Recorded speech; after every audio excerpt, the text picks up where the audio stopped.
Yo, what's up everyone? My name is Sixang, and today we're going to be doing a review of Need for Speed Most Wanted 2005. Regarded by both fans and critics as one of the best Need for Speed games, Most Wanted built off the success of the previous two installments, Need for Speed Underground 1 and 2. Tuner car culture was booming in the early 2000s, and if you're a fan of the first few Fast and Furious movies, odds are you love these Need for Speed games. Most Wanted 2005 was released on pretty much all video game consoles at the time, from the main consoles such as the PS2 and GameCube, to even handhelds like the GBA and PSP. This game was readily accessible to anyone that owned a video game console. The version I grew up playing was the version for the GameCube, but I never actually owned the game. I would play it when I hung out at my friend's house, and we would have a blast. I did, however, own Hot Pursuit 2 and Underground 2 for the GameCube, which is where my love for the franchise began. And I'm still a fan. Need for Speed Heat I thought was a good game, and I look forward to the next release in the series. The version I ended up using for this review is the Xbox 360 version, since this is the only iteration of the game to have released on a quote-unquote next-gen console. I also want to mention that although they share the same name, this game is technically not related to the 2012 Most Wanted game. However, I've heard great things about that entry as well. Now, with all the context out of the way, let's get into this review. Right off the bat, the game starts you off with the cover car, the BMW M3 GTR, but your character is introduced like a new kid on the block. You start off racing some regular drivers, but are soon introduced to Razor, the main antagonist of the game. He is a driver that is on the blacklist, a group of the 15 best drivers in the city, Razor being number 15. Around the same time as meeting Razor, you meet Mia, a character that assists you in your street racing journey.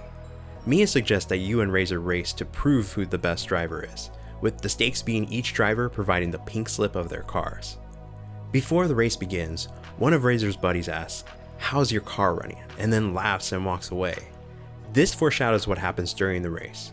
Your M3 starts to have mechanical trouble, and the vehicle eventually comes to a halt. Since you are unable to complete the race, Razor is awarded the keys to your car and has it towed away. As Razor gloats in your face about winning, the cops show up and everyone drives away in their cars, leaving you to get busted. Although arrested, you are released from police custody shortly after, and Mia picks you up from the station. Mia explains to you that the race between you and Razor was rigged, and he has used your car to climb up the blacklist. She suggests you get back at him by competing against the blacklist, but first, you need a ride. She calls up a friend to hook you up with a new car, and this is where the game actually begins. The game takes place in an open world environment, allowing you to drive around the fictional city of Rockport. Personally, it reminds me a lot of Pittsburgh with its clear industrialized environment. I think it's a pretty unique location since it's not an area you see represented in too many games. I will mention though that there's this weird filter they put in the game that makes everything look very yellow/brownish. It's not very appealing to the eye, but I think it works well given the environment of Rockport. I want to say it reminds me a lot of games like GTA 4 and even Half-Life 2 in terms of its aesthetic. So, how do you progress through the blacklist? The game has you go through each driver in chronological order, starting from the bottom of the list with driver number 15. But before you can actually race against them, you have to build up your notoriety. Each blacklist member has a set of objectives that need to be completed. This includes racking up race wins, completing milestones, and increasing your total bounty. Let's talk about racing first. Most Wanted has a variety of races to experience. Generally, each race has 3 other drivers you compete against for a total of 4 drivers per race. There are of course your standard sprint and circuit races, but the other race types vary significantly. There's drag racing where you have to manually shift, keep your engine from over-revving, and stay in a designated lane. Lap knockout where after each lap, the driver in last place is eliminated. Speed trap where there are checkpoints to gauge your current miles per hour, and whoever has the highest total at the end, wins. And lastly, there's toll booths, where you drive solo through multiple toll booths on the map within a set time limit. Each of these races earns you cash, which you can use for buying new cars and upgrades. One of the biggest differences between Most Wanted and the Underground titles is the fact that this game has cops in it. Police pursuits are heavily integrated into the game, and they tie into your objectives with the blacklist. Milestones are related to the bounty system, so I'll talk about these together. A milestone is like a goal and can be anything from evade the police pursuit in under 2 minutes to trade paint with 10 police vehicles. They revolve around messing with the cops and building up your heat level. The heat level is a gauge located near your speedometer. There are a total of 5 heat levels in the game, and as the gauge rises, your heat level can increase. Think of it like wanted levels in GTA. With each heat level increase, the cops become more intelligent and different police vehicles will appear. They become increasingly difficult to deal with, but you are able to claim more bounty when the heat level rises. Bounty is calculated by causing property damage, slamming into vehicles, and taking out cops. Ramming your car into police cruisers can usually knock them out and give you bounty points.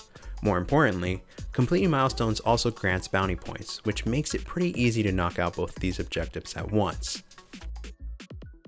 And this ties into my biggest issue with the game, the bounty system. The bounty system is a unique concept, I'll give it that, but the amount of grinding it can take is off-putting. I originally started this playthrough about a year ago, and I kept putting off the game because this feature felt like a chore. Police pursuits, the aspect of this game that is so highly revered by fans, I don't think is my cup of tea. I'd get extremely agitated doing 20+ minute pursuits only to get busted at the end due to unavoidable circumstances. And when you get busted, you lose all the bounty you accrued, so you have to start all over again. Which makes sense, right? I just dislike spending so much time in police pursuits and then getting busted and feeling like my time was completely wasted. And sure, you can just say, get good, but sometimes the game will spawn in police at the most inconvenient of moments, even after you're beginning your cooldown. I can see why people enjoy this aspect of the game, and I don't hate it completely, I just wish it was structured a bit differently and wasn't as repetitive. Alright, back on track. Once you complete the objectives for the Blacklist rival, you can finally challenge them one-on-one. And I will say, the game does a good job introducing each member of the list. It makes you feel like they're a big deal, and each one has a unique style to them. From their bio to their actual car, it's neat to see this level of detail. The challenge versus the Blacklist member usually includes a few races. The race types can vary from member to member, which also adds to the uniqueness of each one you take on. Once you defeat the member, you are granted the opportunity to choose from different markers. Half of the markers are obscured while the other half are unique car upgrades. You are given 2 selections, so you have to make sure to make the markers count. I would always pick the hidden markers since you have the chance to get the pink slip of your rival's car. After you choose your markers, the game introduces the next Blacklist member, and you gain a new set of objectives to complete for this rival. The game is just rinse and repeat of this cycle as you progress, while the objectives for each member increases, as well as the difficulty of the game. Next up, I want to talk about the general control and feel of the game. This is by no means on the level of a racing sim, it's better referred to as an arcade type racing game, which is my preferred genre of racing games. Personally, one of my favorite modern racing game series is Forza Horizon. I love the variety of cars, awesome graphics, and unique environments, but one of my biggest gripes with the game is how most cars feel. For the most part, if you're driving flat out and have to make a turn, the car will almost always understeer off the road. This is where Need for Speed as a franchise really excels. When you're driving a car hard, you feel like you're in control. The car sticks to the road so well, and accelerating and braking, in my opinion, feel great in Need for Speed games. It's essentially the gold standard in my head whenever I play a different racing game. Yeah, it might not be the most realistic even compared to other arcade racers, but it just feels right to me. Now, one of the biggest topics for any racing game has to be the car selection, and I'm happy to say Need for Speed Most Wanted delivers. You have great JDM cars like the Toyota Supra and Mazda RX-7, a nice selection of American cars from the Mustang and Corvette to even a Viper, and of course, supercars and exotics like the Lamborghini Murcielago and Mercedes McLaren SLR. There are some notable omissions, however. If you're a JDM fan like myself, you'll notice the R34 GTR is MIA from this game. Not only that, there are no Nissan or Honda vehicles available. I find this especially peculiar since they had a few cars featured in Underground 2. I'm guessing there are licensing issues between Need for Speed and the manufacturers. And since this is a Need for Speed game, you have a plethora of customization options for your cars. Everything from mechanical to visual upgrades, this game has you covered. I will say, the visual upgrades are very subjective from person to person. It's interesting how this game captured a period in time where making your car look as obscene as possible was considered cool. I didn't go that crazy with visual upgrades in my playthrough, but I do remember as a kid giving each car liveries and massive wings. For the mechanical upgrades, it's pretty straightforward. As you progress through the game, you want to upgrade your vehicle to keep up with the competition. As you buy more expensive cars, less mechanical upgrades are available since their base stats are already pretty decent. Finally, I want to talk about one of my favorite things in this game, the soundtrack. EA games back in the day had great soundtracks, from Need for Speed games to The Sims to Madden. This was always a feature to look forward to. In Most Wanted, the music is part of a system called EA Tracks, and whenever the song changes, the game will display what's playing on the screen. I think this is really unique because it shows that the music is integral to the game by making the player aware of what song is playing.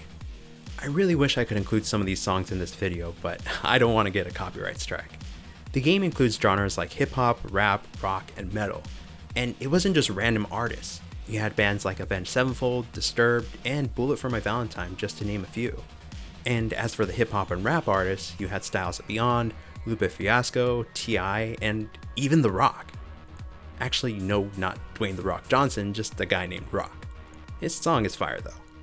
I'm not even embarrassed to admit that I have the Most Wanted soundtrack as a playlist on my phone. It's just that good. Alright, it's time to wrap things up with this review. There are a ton of great things with Most Wanted, from the handling of the cars to the amazing soundtrack. I thoroughly enjoyed my time with this game. And although accruing bounty made me ask sometimes, what am I doing with my life? I think that's the only big negative I can think of with this game. As for how it's aged, I think it holds up well for a game that's nearly 17 years old. I would say if you haven't played it and you're interested, give it a try. Although I don't have a review out of it yet, I still prefer Need for Speed Underground 2 over Most Wanted. Just my opinion though. Hard to compete with a game that has underglow and spinners. And that's gonna do it for this one. If you enjoyed the review, please leave a like and subscribe if you want to see more videos like this in the future. Also, let me know in the comments what's your favorite Need for Speed game. And if you're interested, you can follow me on Twitter and Instagram at @sixsing for updates and funny posts. Anyways, thank you so much for watching. Hope you tune into the next one and have a great rest of your day. Peace.